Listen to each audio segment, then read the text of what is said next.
मुझे जहन्नम खरीदना है, क्या कीमत है? पादरी हैरान हुआ और कहने लगा, जहन्नम? इस शख्स ने कहा, हाँ जहन्नम। पादरी खुश हुआ कि अब जहन्नम बेचकर भी कमाई कर सकूंगा।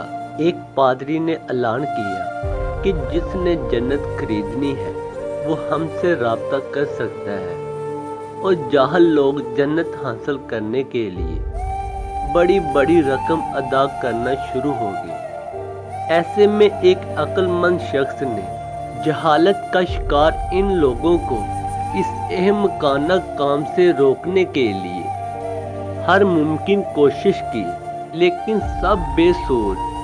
आखिर एक दिन इसके जहन में एक तरकीब आई। वो गिरजा घर गया और जन्नत बेचने के इंचार्ज पादरी से कहा, मुझे जहन्नम खरीदना है, क्या कीमत है? पादरी हैरान हुआ और कहने लगा, जहन्नम? इस शख्स ने कहा, हाँ जहन्नम। पादरी खुश हुआ कि अब जहन्नम बेचकर भी कमाई कर सकूंगा, लिहाजा सोचे बगैर कहा, 3 सिक्के। इस आदमी ने जल्दी जल्दी रकम अदा की और कहा, जहन्नम की दस्तावेज दे दो। पादरी ने कागज के एक टुकड़े पर लिखा, जहन्नम की दस्तावेज। वो शख्स खुशी खुशी दस्तावेज उठाकर चर्च से निकल आया और शहर के मरकजी चौक पर खड़ा होकर चिल्लाया, मैंने जहन्नम खरीद लिया, ये इसकी दस्तावेज है और मैं किसी को भी इसमें दाखिल नहीं होने दूंगा, लिहाजा तुम्हें अब जन्नत खरीदने की ज़रूरत नहीं, क्योंकि मैं किसी को जहन्नम में नहीं जाने दूंगा।